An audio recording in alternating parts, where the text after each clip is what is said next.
In the red corner, représentant le Maroc, Bel Habib.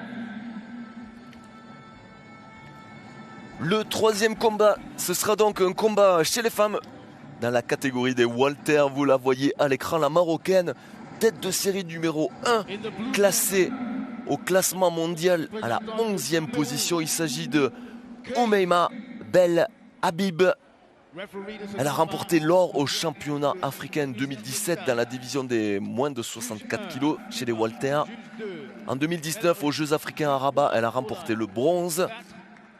On peut dire tout simplement une boxeuse de qualité. À l'écran, la Camerounaise Bernadette Kioué. Elle a 35 ans, elle a battu lors du tour précédent Malewu du Congo. Et aux Jeux africains, elle avait été sortie dès son premier combat. Alors ça semble pour cette confrontation un peu déséquilibrée. Mais après, on l'a vu il y a quelques instants, la jeune boxeuse du Maroc de 20 ans a bien sorti l'une des favorites de la compétition. Tout est possible, c'est aussi ça, les valeurs de l'olympisme.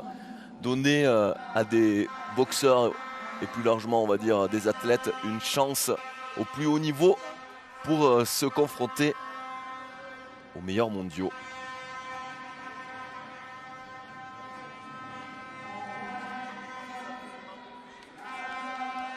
C'est donc le hasard du calendrier, une deuxième confrontation consécutive entre une Marocaine et une Camerounaise. On va voir si la Marocaine Bertal va porter bonheur à sa coéquipière Bel Habib. C'est parti pour ce premier round. Début du combat. Voilà, la boxeuse camerounaise est bien sur ses jambes. Elle est bien en position. La boxeuse marocaine est beaucoup plus mobile.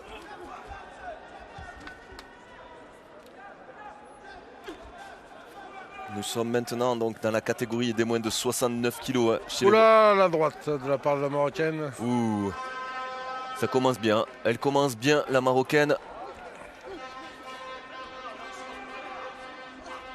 La Marocaine, c'est elle la favorite. Tête de série numéro 1. Encore gauche-droite. Elle va sans doute imposer sa boxe dès le début. Oui. Attention, les belles combinaisons. La Marocaine. Elle combine bien. Voilà, le déplacement. Elle reste pas devant la boxeuse camerounaise qui a l'air d'être beaucoup plus puissante qu'elle. Oh, la pointe gauche. La preuve en image, mon cher Christophe.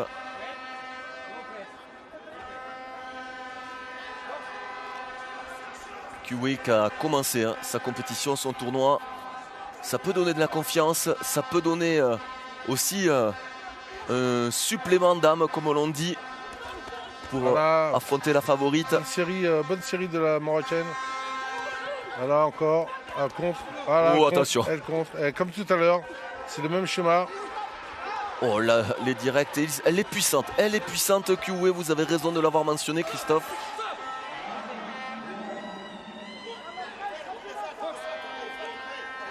Voilà, la boxeuse marocaine qui est plus mobile.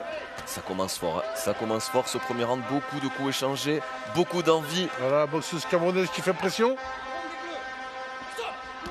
À la clé, le premier accessite pour les demi-finales de la compétition du côté des Walter. Bien entendu, un maximum de concentration, un maximum d'envie pour ces deux boxeuses. Voilà, la boxeuse marocaine qui touche encore. Oh, elle est très forte, Habib. Et elle touche. Voilà, elle touche en droite encore en sortie du coin. Voilà, elle se déplace bien. Ah, encore une droite. Ah, ça risque de peser. Au fil... Là, elle se jette un peu maintenant. Comme elle a vu que sa droite passait, elle se jette dessus. Au fil et à mesure, ça risque d'être difficile pour que voilà, bonne gauche-droite. Oh là, oui. Voilà, elle touche bien la Marocaine, elle touche. Elle avance, elle touche. La boxeuse camerounaise devient une cible parce qu'elle ne bouge pas, elle, par contre. Elle ne bouge pas, elle est fixe. Et la boxeuse marocaine, eh ben, la touche assez facilement. Allez, on boxe encore, c'est pas la fin. Voilà. Ah, il faut arrêter de s'auto-arbitrer, bien attendre les consignes de l'arbitre, c'est très important. la fin de ce premier round avec une très belle domination de Bel Habib, la Marocaine âgée de 23 ans, Christophe. Je pense, oui. Mais parce que la boxeuse marocaine est mobile, parce que la boxeuse camerounaise est très fixe, elle ne bouge pas, donc ça devient une cible pour la boxeuse marocaine. Et la boxeuse marocaine en profite, hein, elle a bien raison. Elle est fixe, la boxeuse camerounaise. Et avec le talent, elle est vraiment fixe et c'est une cible. Oui, avec le talent de la Marocaine, forcément, voilà, la Camerounaise, elle se met en danger en ne bougeant pas, en n'étant pas assez mobile. Voilà, 19 pour l'ensemble des juges. C'est bien la Marocaine qui remporte ce premier round sans surprise. Après ce que l'on a vu, la domination, la mobilité, l'envie, les touchés. Voilà, la boxeuse marocaine avance. La Marocaine. Bizarre. Ah bah oui. Elle prend le combat à sa charge. Elle a envie de montrer qu'elle est la patronne. Ce qui est bizarre parce qu'elle devrait se contenter de reculer, de contrer. C'est bizarre. C'est l'ego des champions aussi qui ont envie de prouver à l'ensemble de la catégorie. Il y a 10 participants dans cette catégorie des Walter chez les femmes. 2 accessites, 2 qualifications pour les JO de Tokyo. Là, elle touche. Et la Marocaine a bien envie de montrer qu'elle est là et bien présente. Oh, la prend droite la Marocaine. Eh oui, elle prend plus de risques, donc elle prendra plus de coups. Il faudrait qu'elle se contente de faire le travail qu'elle a fait au premier round. Au lieu de ça, elle cherche à toucher davantage en avançant et en prenant des risques. Un excédent d'envie de la part de la Marocaine. Attention. Hein. Voilà, elle se jette de trop. Elle va se faire contrer. Il ne faudra pas qu'elle se fasse contrer. Voilà, c'est bien. Voilà, reculer maintenant. Sa grande qualité de déplacement lui permet justement de changer d'angle. Il faut qu'elle recule et qu'elle contre.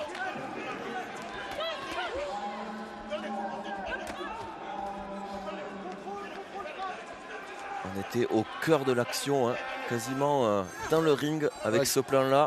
La Camerounaise avance toujours, c'est bien. C'est avantage de la Marocaine. Voilà. Un peu trop large des droites. Toujours mobile, hein, mais c'est sa grande qualité de déplacement qui permet à Habib de contrôler ce match, d'être devant. Elle contre bien la Marocaine. Elle n'arrête pas. Voilà, ça ne sert à rien de prendre des risques pour essayer d'avancer. La boxeuse camerounaise avance suffisamment comme ça. C'est un combat avec beaucoup d'engagement, Christophe. Complètement. On se régale de voir des combats comme ça. Le meilleur niveau africain, le meilleur niveau continental. Et on sent qu'on... La boxeuse marocaine va commencer à fatiguer. Parce qu'elle dépense pas mal d'énergie à contrer son adversaire comme ça. Ah non, ça va, c'est l'heure d'aller. On sent que le niveau monte dans cette compétition de tournoi de qualification olympique. Qu'est-ce qu'elle met comme droite, la Marocaine? Voilà. Voilà, crochet gauche. Il y en a qui distribuent des bons points. Elle distribue les coups de poing. Habib. Voilà, encore 15 secondes. On se dirige donc vers la fin de cette deuxième reprise. Voilà, et un dernier coup de poing pour entretenir l'amitié et entretenir les bons points, surtout maintenant du côté des juges.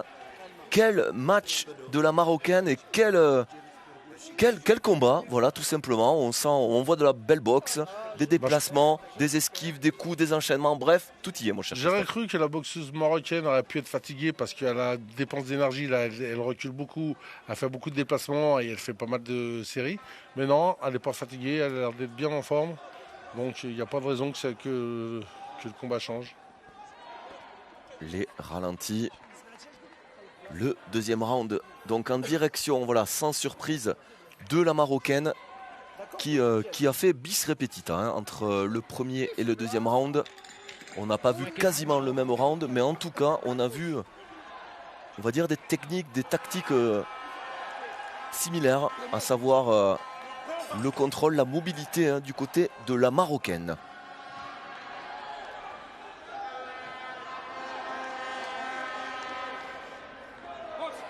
Allez, c'est parti. L'arbitre qui nous dit boxe. Les deux athlètes, les deux boxeuses sont prêtes. Et c'est le dernier round de ce beau combat de boxe dans la catégorie. Gauche-droite, oh là là. Oui, elle enchaîne bien la Marocaine. Dans la catégorie des Walter. Ah oui, elle enchaîne. Ah oui. Oh, il reste de la force hein, dans les gants des deux boxeuses. Ouais. La Marocaine, elle n'est pas fatiguée du tout. Et la Camerounaise qui reste une cible, elle n'est pas assez mobile. Elle devrait être plus mobile du buste. Et on rappelle que Koué a déjà combattu, elle est déjà rentrée dans la compétition. Et on va voir si la fraîcheur de la Camerounaise va être équivalente à la fraîcheur de la Marocaine maintenant. Ah, bien joué. Bien joué de la part de la Marocaine. Elle donne une droite en bas, gauche en haut. Et ouais, elle contre. Elle a pris une droite en sortie de corps à corps. Moins mobile, la Marocaine. Elle tourne moins autour de Koué. Elle se déplace moins, la Marocaine, oui. Elle recule plus qu'elle n'est mobile. Allez, c'est maintenant à Koué. Hein. Si elle souhaite marquer des points, marquer l'esprit des juges, c'est maintenant qu'il faut... Là, c'est dangereux ce qu'elle fait, la Marocaine. Avant, elle partait en gauche-droite pour se protéger, mais là, elle part en droite directement. Ce qui fait qu'elle risque de tomber sur ses coups et prendre un contre. La preuve en image, elle a lancé effectivement sa droite en premier. Avec les cheveux.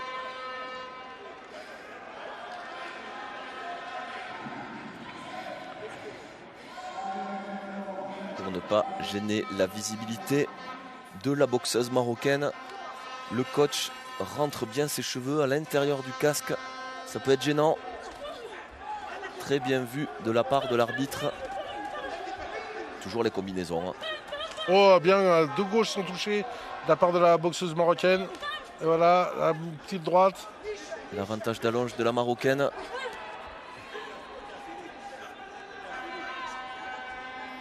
Attention, oui, voilà, à chaque fois, contre du droit.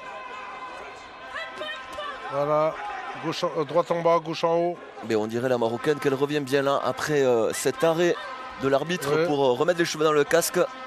Il reste maintenant moins d'une minute. Moins d'une minute dans ce combat. Et la Marocaine Koué, elle doit tout donner. Elle contre bien, parfaitement.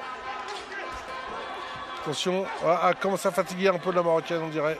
Elle est sur le reculoir. C'est maintenant à Koué. Elle n'a pas tactiquement les réponses. Hein. Les réponses. Voilà, encore les cheveux. Ça va l'aider la Marocaine là parce qu'elle était un peu fatiguée. Ce qui fait qu'elle va récupérer un petit peu. Il lui manque peut-être pas grand-chose hein, à Bernadette Koué, la Camerounaise de 35 ans. Ah oui, là,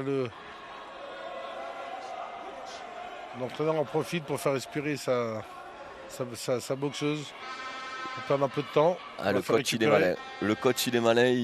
Elle était moins bien. Oui. Alors, du coup, on prend le temps. Même s'il feint de se dépêcher, c'est très bien joué à l'expérience du coach. Et voilà, maintenant la Marocaine rattaque. Et elle revient fort. Et voilà, il reste plus de 30 secondes, donc elle va finir fort. À la fin du combat, et voilà. À donner au crédit de l'entraîneur, qui a été très très malin. Sur le coup là, il a complètement cassé les avancées de la Camerounaise. On dit ça en rigolant, hein, parce que on connaît un petit peu le monde de la boxe et typiquement, c'est aussi ça la valeur ajoutée d'un coach dans le coin.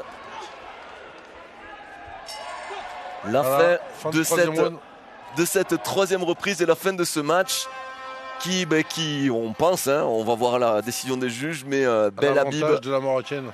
Bel Habib qui a bien mené sa barque lors de ce premier match pour elle dans la compétition. Bon combat. Deux boxeuses différentes. La boxeuse camerounaise qui avançait, la boxeuse marocaine qui avait plus de vista et qui arrivait à enchaîner et à contrer son adversaire. Beau match. Beau match avec beaucoup de coups échangés, beaucoup d'envie, beaucoup de mobilité. Le genre de combat que l'on aime voir. Et c'est vrai que depuis le début de la retransmission, on assiste à de très beau combat. Allez, on va voir maintenant. On va se taire, mon cher Christophe. Oui, on va attendre, attendre la décision des juges. Ladies and gentlemen, the winner by unanimous decision, winner by points in the red corner from Morocco. Décision unanime donc pour cette demoiselle Belle Habib. La tête de série numéro 1, classée 11e au classement mondial, est toujours en vie. Et elle est même bien en vie au point qu'elle assise bien sa domination dans la catégorie.